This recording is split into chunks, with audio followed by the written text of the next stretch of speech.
All right, welcome back, everybody, to another discussion. This is going to be kind of a little bit different than the last one. I'm going to be going through physics of flight and sort of responding to a lot of the perfectly valid criticism of that series, and sort of giving my perspective on that, and sort of why I did things the way that I did. We just did a giveaway on the Twitch channel, twitch.tv/DannyDisc. If you want to stop by, it'll always be in the title. So if you just follow, and whenever the notification goes out that I'm live, you'll be able to see if I'm doing a giveaway or not. If you're trying to win some free Frisbees, come on, or you're trying to watch some mediocre gameplay, come and hang out. But anyway, let's jump into this discussion. So if you don't know, for physics of flight this year, no, I don't do them yearly. This season, I don't know, it's physics of flight 5. I did more of an experimental kind of thing. And I don't mean something that I've never done before. I meant I did something like, I did experiments, right? The first one was testing whether forehands or backhands spin faster. And this was a really good episode, I think, because, or it was a good segment, I think, because what I did is I had a camera pointing right here. I had this camera pointing down at the discs, and I could take 2 screenshots, 1 frame apart, and see how much the disc rotated, and I could get some pretty concrete numbers. But something that maybe you didn't notice if you were watching this, but the screenshots were not super high resolution, because the frame rate on the camera, the shutter speed, not frame rate, wasn't fast enough. And so the screenshots are kind of approximations of where it was anyway. And I kind of averaged it out. I made kind of both the black blobs over the other black blobs rather than perfectly lining them up along the line. So this one has a lot more, what am I trying to think of? The, not concreteness. What am I thinking? Subjectivity to it. I don't know if that's even the right word, but like, I don't think that's the right word, but it's got a lot more wiggle room. A lot more wiggle room than people think it does, perhaps because they didn't notice that these screenshots weren't, the frame rate of the shutter speed of the camera wasn't super fast. But I was able to get was able to get a really good sample size, but I used all the time that I had with Chris, right? Whenever these players were in town, they had like maybe an hour to film. And so we were set up, and Chris came, and he threw the shots, and then he immediately went to go do a photo shoot with Temp or Bobby or somebody, and then they went and they played Jones Gold. So I didn't have any more time. I would have loved to not have to use the net back here, right? We had a net in the background that he was throwing into. It would have been fantastic to just not have that and let him just send the discs, and we could see how they flew. But we would have to go get them all that time, and it would have taken easily twice, maybe 3 times as long, just walking there and back. Plus then I guess, I was thinking we could throw it back too and get the measurements there, but then we'd have to move the cameras, and that would bring a lot of stuff into it. So that's one thing people suggested, was just letting Chris actually throw the discs rather than throwing them into a net. And that's would have been great, but we just didn't have time for it. And that's kind of the running theme around a lot of the valid criticism about this episode, but a lot of the reason why I didn't do it in a more scientifically rigorous way is because I just didn't have time. So moving on to this was a test of with Eric Oakley. We were testing the stability of the discs, backhand and forehand. So we had a little bit of a headwind. Obviously, that was not ideal. Any wind at all was not ideal. It would have been great to get even a crosswind would be great. But the field that we had, we could have either done this or thrown them very downhill, like where I film most of my videos, because it makes it look like I throw farther if I throw way downhill. But yeah, this is kind of all we had. So we had Eric throw backhands and forehands, and we measured the speed, and then and we saw the flight path. And so this one was definitely qualitative. That was the word. Qualitative. Wow. Okay, anyway, this one was a lot more qualitative rather than quantitative. So in my high school science class, qualitative means, yeah, that's kind of what it looks like, whereas quantitative is something that's measurable. The first test was more quantitative, right? We could definitely see hard numbers. But in this one, it was definitely more qualitative. It was kind of seeing what the disc did and using that. So I didn't have hard numbers, but I did have the footage. So what you see here is kind of what we saw. So if there are a lot of people who thought that the forehands were flying less stable, and that's, I mean, you see the same thing that I saw to a certain extent. Now, I was there, and I was talking to Eric as he was throwing, and one of the things that he had a hard time, I don't know if it was wrapping his head around or that he kind of, I don't know, it was I don't want to say it's a struggle because that makes it sound like he was dumb. No, it was, I don't know how to say it, but like he was throwing the forehands consistently with less hyzer than he was throwing the backhands. He kept throwing them just flat because that's a slightly more normal throw for him. But I didn't want to throw flat because flat is absolute. So it's hard to tell. Like if a disc is on a little bit of an anhyzer versus a little bit of a hyzer, that makes a big difference. Whereas a little bit of a hyzer is a lot more repeatable, I think. So that's why we had him throw on hyzer. And then kind of the results that we saw, there wasn't a huge difference, but there definitely was a difference. Whereas the backhands would kind of flip over and hold to the right more often. Now, it wasn't every shot, and so I kind of had to cherry pick. That just kind of the makes it sound like I was skewing the results. I had to pick the best example of each to show, but he was like, see, he's throwing those on like 20 degrees or so of hyzer. Now, one of the suggestions was to put a camera behind him and get the actual release angle that he was getting. That would have been sick. I wish I would have thought of that, but we left the other camera was at the no, it wasn't. Yes, it was. The other camera was on the other side of the field, because when we threw them down is when we were doing. We threw all the discs down. That was the air felons versus the lucid felons, and then we turned around and did the backhand versus forehand on the way back.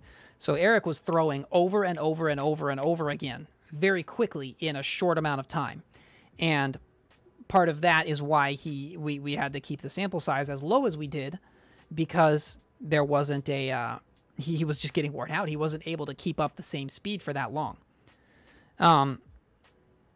So yeah, this one was definitely a little bit more.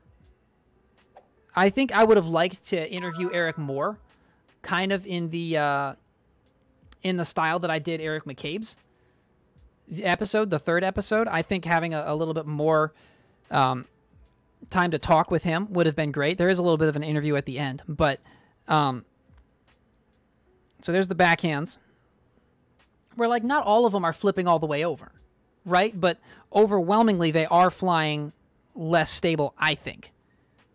But if you look at this and you don't think that, like that's kind of the nature of this experiment, is it's more qualitative.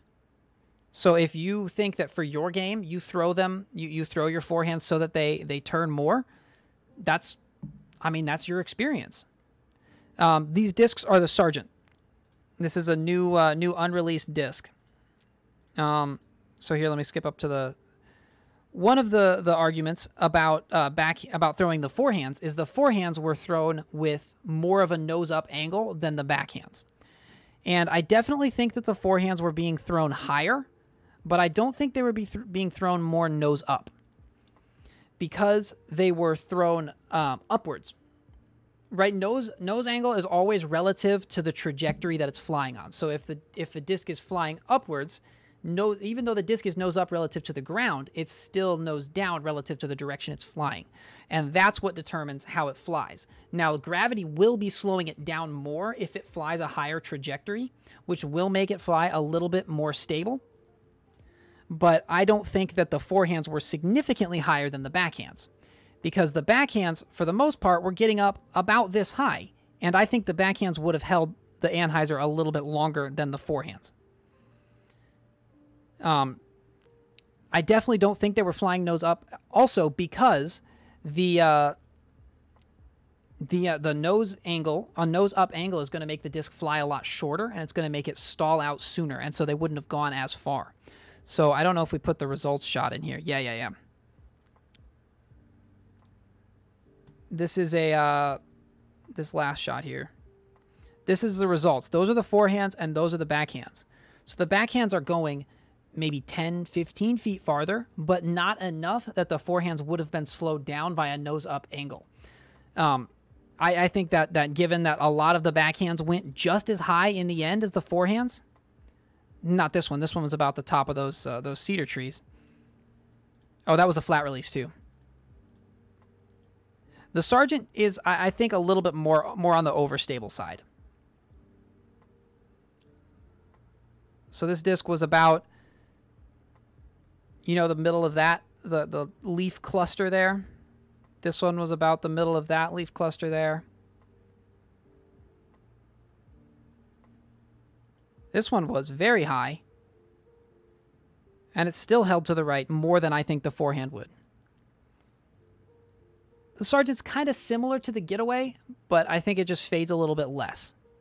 See, that one went very high. And any of the forehands that went that high were definitely just sawed off and fading the whole time. We're back to backhands there. I wish I could just skip through the Premiere Project file and see.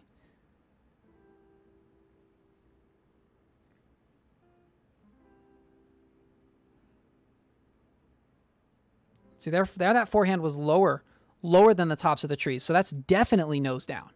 It's not rising at all. And it definitely flew a good bit more stable than the backhands. So while I think it is a valid criticism that I should have put a camera behind to see the exact release angle so that I could sort of compare the angle at release and then the angle 1 second away, right? Like, that would have been really cool. And that could have been a better way to do it if I had the other camera down.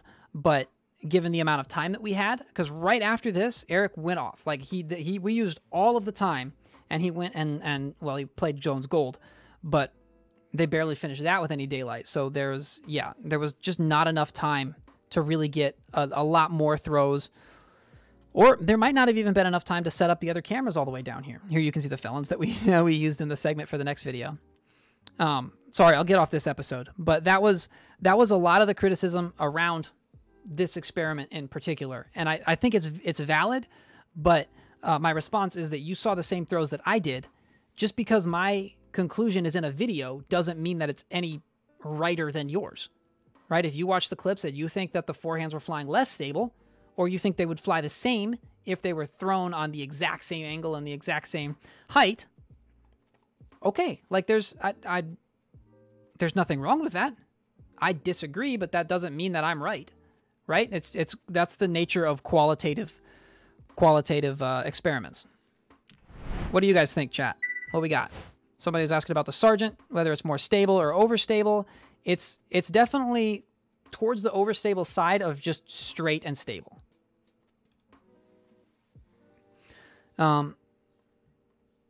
Someone says, anyone who thinks the sample size of this video is too small doesn't understand when data becomes statistically significant. I think this video definitely had enough sample size. That wasn't a lot of the criticism that I saw about this. But yeah, this one was probably the best I did with sample size. I had quite a few throws of Eric. I was able to cut some of his bad throws, so I didn't have to show him throwing bad throws and stuff like that. I definitely was had plenty of throws for this one. Some of the later ones, definitely not, but on this one, I think that I got enough. Yeah, definitely the disc is... I have some clips of me throwing the Sargent I might show later, but definitely they flew less stable for Eric than they do for me. These were also thrown by a few of our touring players as they came by, so they were a little bit more seasoned than the ones.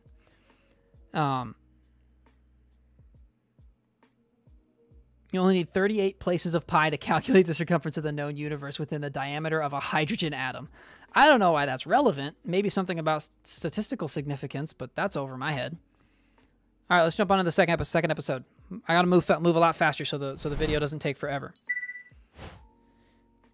This one is the oh, I gotta go through the comments. I never did that on the first one. Okay, I'll go through the comments on this one. And then I'll go through the comments on the first video at the very end. So this one is air plastic versus max weight plastic. The first test was just to see I didn't mean to click that. Cool. Anyway, to see if the lighter weight discs came out of the hand faster. This was, again, a very qualitative test. It was pretty easy to get good numbers, right? Because it's just the speed. There's one thing. It doesn't matter the angle that he's throwing on. It was also going to see if they go farther. And the only thing here was people were saying, oh, those are such flippy felons. No, he's throwing them so hard. I measured it in Google Maps. He's throwing these over 400 feet. If you throw a stock Lucid Felon with that much power, this is how it's going to fly for the most part, especially the air ones. The Lucid X Felons will definitely not flip over, but these, that's how Felons fly when you really smash on them, and that's why we have the Lucid X Felon. But he was trying to throw the air Felons farther. They might have had a little bit less fade to where they hooked up sooner, but in the results, they were only... Where's my results clip? The Lucid was farther. If they were the same distance, there might be a little bit more... The air discs hooking up sooner might hold a little bit more water, but because they were going the same distance... I definitely stand behind the results that we saw here. Like he was throwing the Lucid Felons pretty hard, but I think he was trying to see how high up he could make the radar gun go with the air Felons. So he was hammering on those. So yeah, I'll scroll through the comments to see the criticism this time, rather than just kind of straw manning. I hope I wasn't straw manning, but sort of straw manning. So this next segment was Zach Melton's. This was max weight Mavericks versus air Mavericks, and it was an accuracy test to see whether lightweight discs or heavy discs were more accurate. I definitely think the disc selection was a mistake here because there was wind, and throwing Mavericks in an open field with wind is not very accurate in most cases. And so Zach was really struggling, especially with the air disc, to get it accurate. And so I ended up going with the standard deviation method to try and pull some sort of meaningful numbers out of this. And people didn't really have a huge problem with this, but I had a problem with it. I think if we'd have gone with the Felons versus air Felons again, it would have been a much more clear-cut result, and I wouldn't have had to go through standard deviation and all that stuff. But this was definitely the most wishy-washy answer, I think, of the whole series. But yeah, basically Zach threw, and this was, again, we used all the time that we had. If we'd have had time to say, you know what, we're going to do it tomorrow, we're going to go home and or not go home, but go back to the warehouse, get the air Felons and the max weight Felons. We'll just come back and throw it again. It'll be fine. We literally didn't have time. There was... This is all we used all the time we had, and I think after this, Zach just got in his car and left back for Tennessee. So we were keeping him from getting on the road the more throws that we took, and this took a lot of throws because it's hard. I don't know how far away Robert is. I would guess over 300 feet, and so he's having to put some sauce on these and still get some distance and still keep them accurate. And so he was really struggling with the air Mavericks. I had to cut one of the throws. He hit this. And you will only know that if you watch this video till 19 minutes in. But yeah, so it's complicated math here. Not really, but it's complicated for me. Anyway, and then the last result was with Paige Shu, and I said Bierkus at the beginning. You want to listen to it? Testing heavyweight versus lightweight discs in the wind, and I have 2018 FPO World Champion Paige Bierkus here with...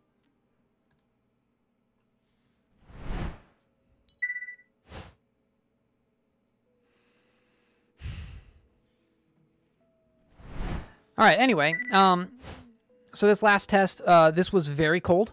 I don't know if you could tell. It was, yeah, she hit the page wave. I almost put hashtag page wave in there. It was like 40-something degrees with wind, and so it was very cold. Like 40 degrees is not that cold. Don't get me wrong, but 40 degrees with the wind that we had was exceedingly cold. But yeah, we definitely didn't get the sample size that we wanted with this one either, just because it was getting dark and cold. This was kind of a last minute thing to put in there. I wish we could have had more time, but we just didn't. I think she threw them all there once and then all back, and then she didn't really get a good rip on the getaways the first time, and so she threw it there and back. No, we're just getting to the McCabe video, Caribou. So let's go through some of the comments here. Someone said, it would be cool to see 155, 165, and 175 grams with a faster arm speed and a slower arm speed. This is what Schrodinger's Lapdog suggested in chat. He said, have you thought about conducting a test in lighter discs with a beginner level player? I'm assuming you mean like a lower arm speed level player. That's kind of what I tried to do with Paige, because she definitely doesn't throw as far as Eric. No offense, but most people don't throw as far as Eric. That's kind of what a lot of people have been asked, so I'd be interested in see this done with players who throw slower.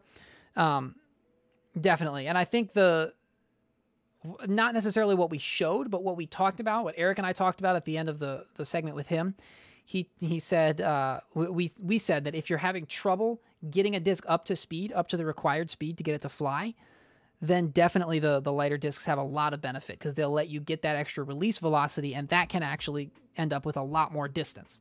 But as far as if you can already get the disc up to speed, does discs of the same speed go any farther? Do the lighter discs go any farther? And they really don't, is what we saw. Especially in a headwind, they're gonna fly less reliable. But that's why the lighter discs are so beneficial to beginners or slower arm speed players, because it lets them throw those faster discs without having to strain as hard, and it lets them get that extra distance, and they're gonna see a lot more value from that. I'm starting to lose my voice. Some people are talking about the science behind it. I think that's really cool. A lot of people suggested building a disc throwing robot. I definitely think that would be super cool. I think I've been thinking about it for a while. I think the most effective way to do it, you'll see lots of, sorry, I keep burping. You'll see lots of like frisbee throwing robots on YouTube that have like an arm and a curve, and it kind of, here, I'll switch scenes. And as the arm goes up the curve, it kind of slings the disc out. That's not going to throw it anywhere near hard enough. Nowhere close. I think you need to chuck it.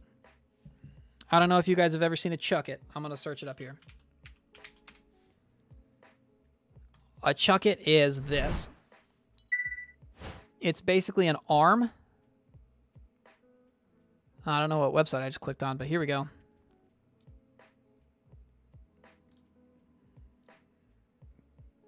Chewy.com. What is this? Chuck it. It's like an arm that holds a tennis ball, and you just take the arm and go whing, and it sends the ball. I think making one of those on a bigger scale that'll hold a disc, I think that's where it's at. I think that would be able to throw the disc hard enough, and you could put like a spring on the arm and pull and mark a spot to pull it back to every time, and that would get a consistent and repeatable result. So I think that's the way to go for building a disc throwing robot. I think the way to do it is 3D printing, but it's going to take a lot of effort to try and get the size and everything right. There was I found like a GoFundMe or something, what, Kickstarter maybe, of one of those like a while ago, but I can't find any more information about it. So if you're either a part of that and will sell me one, I'm interested, or if you do 3D printing, hit your boy up.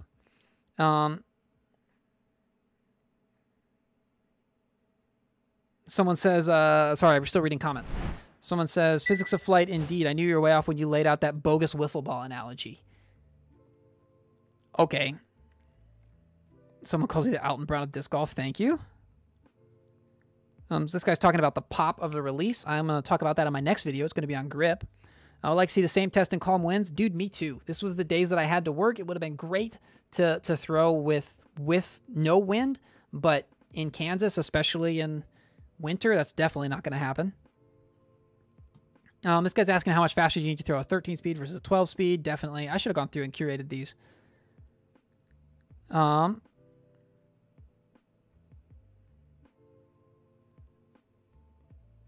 I think that's most of the criticism that I saw. Oh, a high glide disc showcasing the air plastic. That could have a lot of value because keeping the disc staying in the air might help it push forward, but I think the reason that it's slowing down is because it's not moving forward as much. Obviously, I think even if you threw the same high glide disc with the air plastic at the max weight, I don't think you would see any bigger difference, but that's something to test. But the physics, at least to my uncollege educated brain, it doesn't really make sense. And someone asking about what the radar gun we use is. It's a Pocket Radar Ball Coach. A viewer actually sent it to me a while ago. And I'm very thankful for it. This is the first time I've really gotten to extensively use it, and it's sick. Okay, so here we go. This is Physics of Flight 3. I'm going to go through this one as fast as I can. This is the last episode with Eric McCabe. We kind of did it more interview style and kind of had the experiments here. This was a test of whether a flex shot or a hyzer flip will go farther and will be more accurate. I was very surprised at the results of this. I think it's because we were throwing in a tailwind, but the flex shot was about as accurate as the hyzer flip.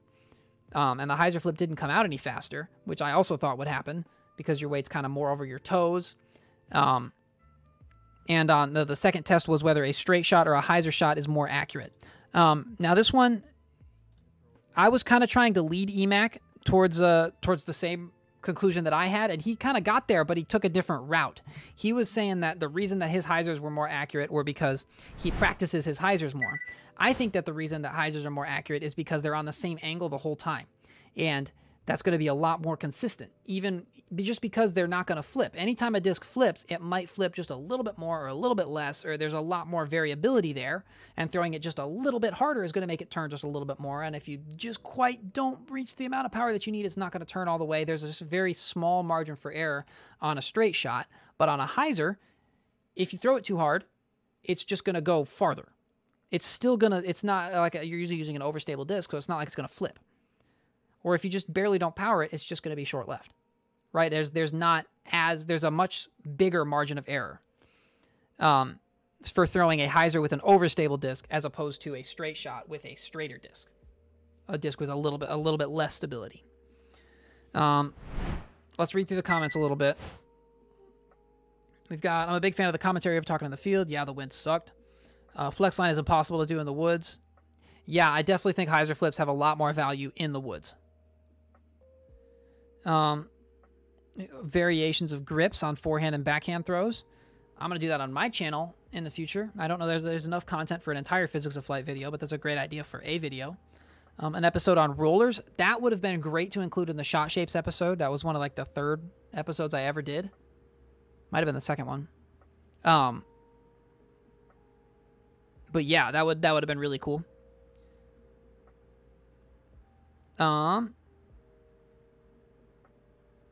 So this guy says, okay, straight shot versus hyzer comparison. EMAC can throw 100 feet past the basket if he wants to with the discs he chose for this. Arguable. He was like 320 away.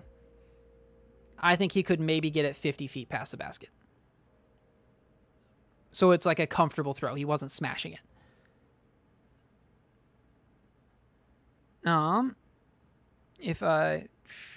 If you want to throw a straight shot to the target, it's much easier to use a disc that will not fly very far past it no matter what you do. If I wanted someone with EMAX arm speed to regularly park a target on this distance at a straight shot, I would hand him a beat-in Cenis or even a slammer, or just about any other kind of glideless putter out there, simply because it removes the distance control from the equation. If you know the disc well, you can pretty much remove the risk of it flipping over as well. Or if you get your hand on one of the fluid slammers, you release it flat and have it land on spike hyzer 50 feet short of the target. I disagree. I definitely disagree, because he had to throw the hyzers harder than the straight shots, and all of the variables that come in with a straight shot are still going to come in with throwing a slower disc on the straight shot. The straight discs weren't past the basket. They were overwhelmingly short of the basket.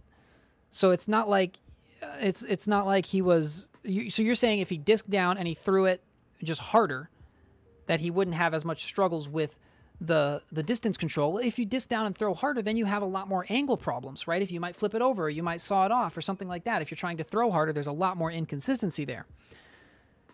It's there's a lot more variables in the straight shot in general, and then when you throw a slower disc and you have to throw it harder, personally, I like throwing harder. I think I have more accurate at like a 90% throw compared to like a 75% throw, but I still choose a hyzer because that's the most consistent shot. The disc is on the same angle. If a disc is changing angle, that brings a lot of inconsistency. But the Hyzer angle, it doesn't ever change, and so you could throw it too hard and it's just going to be deep instead of deep and right. Or if you throw it too soft, it's going to be just a little short and left instead of way short and left because the disc didn't even flip up and it sawed off and skipped.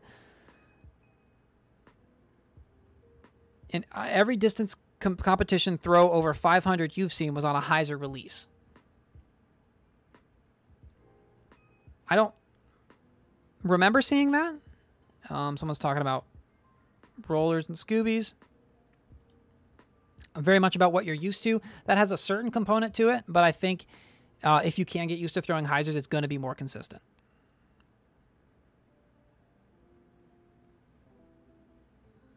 You don't think you like the methodology of throwing the same discs on the Hyzer flip and the Anheuser shot. Nobody throws their straight shots and Hyzer shots with the same discs. The same goes for the flex versus flip. So I agree with you, but he was hardly throwing the same disc. The reason that we chose the same mold, they were the same mold, the same disc for both of them, was so that you couldn't say that, oh, this disc is just glider and that's why it went farther. They were both Raiders, but the Raiders that he threw for the Hyzer flips were much less stable than the ones he threw for Anheuser flexes. The Annie flexes were some of the most overstable Raiders I've ever thrown. And the Hyzer flip ones were flat fusion Raiders that had been very beat up to where it was easy to get them to turn. Well, it wasn't easy. He had to throw them very hard, but he could get them to turn.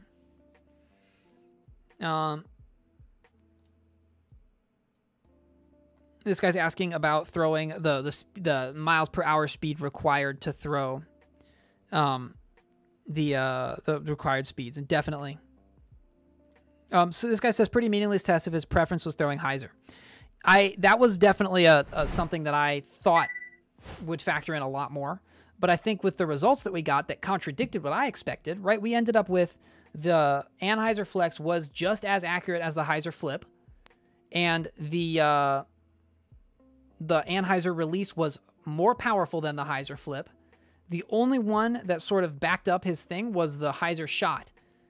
That leaned towards his natural release was the Hyzer shot being more accurate than the straight shot. So, yeah, he definitely does favor the Hyzer release, but on the straight versus Hyzer, he was throwing the same release angle. It was just different discs. Now, he is definitely more used to throwing the Hyzer. That's more of his game, and so yes, that definitely didn't have.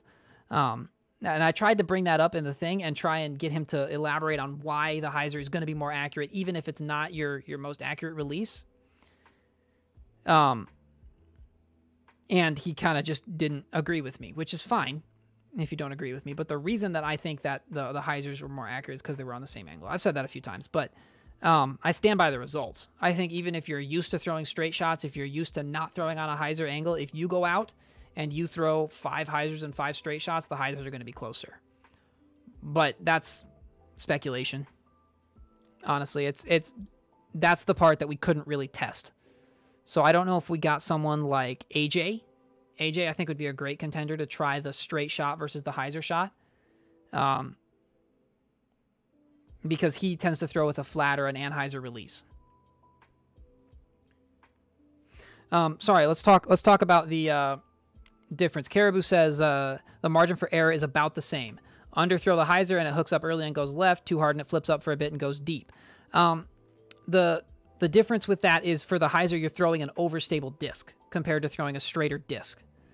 The straighter disc will forgive more of a Hyzer release easier, so it might be a little bit closer if you put too much Hyzer on it, but the overstable disc will be more forgiving of that, I think, and it's not going to flip because it's an overstable disc. That's why you're choosing the overstable disc for the Hyzer. It's not going to go deep because it's gonna stay on that angle, and it's not going to flip up and maybe glide or something like that.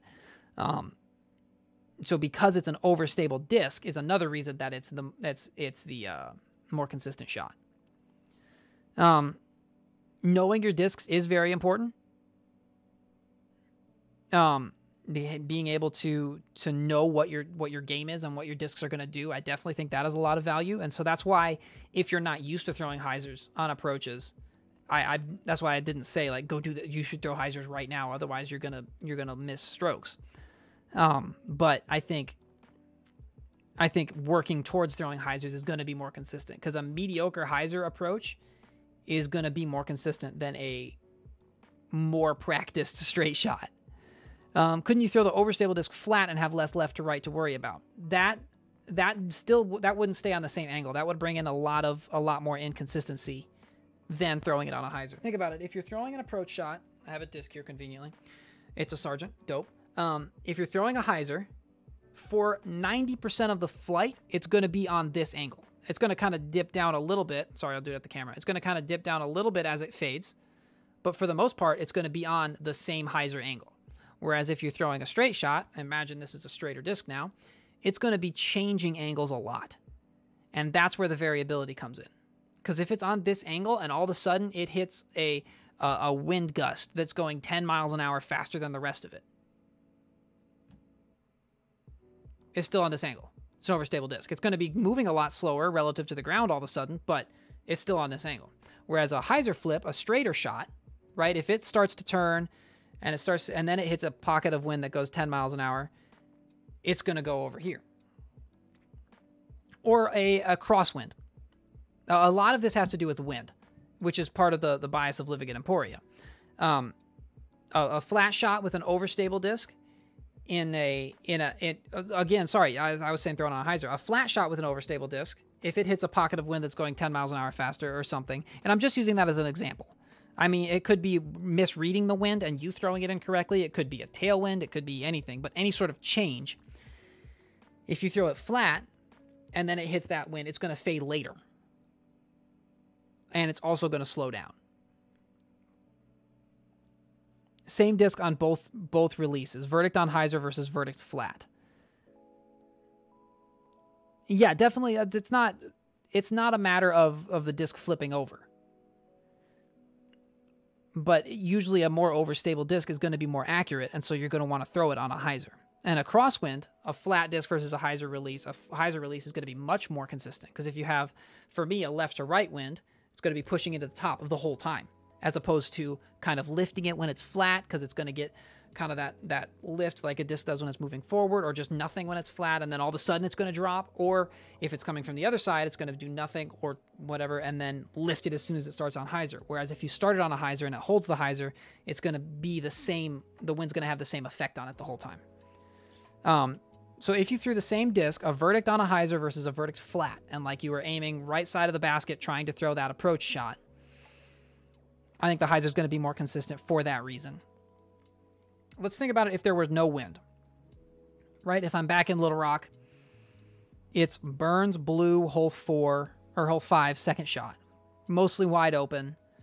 Why am I going to want to keep the disc on Hyzer? Because if the disc is a little bit straighter than I think it is, or if I throw it flat and I try to throw it flat and accidentally put a little bit of ante on it, whereas if I throw it on Hyzer, if I accidentally throw it a little less Hyzer or a little bit more Hyzer, it'll mostly just be in around the same area. Whereas if I either throw it on a little bit of an ante when I try to throw it flat, or if I throw it on Hyzer when I try to throw it flat, it's going to be a lot bigger difference. But I don't know. The video's getting way too long anyway. Thanks for hanging out in the chat, for watching this video. If you still disagree with me, let me know in the YouTube comments or in chat. We'll probably keep talking about it for a while. Come check out the next discussion on twitch.tv/DannyDisc, or I'll have the link to the Discord down in the comments. Yeah, like I said, I'll put the giveaway. I do a giveaway on the channel every once in a while. That'll always be in the title. So if you're following with notifications, you'll be able to check the notifications, see when I'm doing a giveaway, see when I'm doing one of these discussions, and you'll be able to hop in for the next one. So thanks for watching, and always remember, slow is smooth and smooth is far.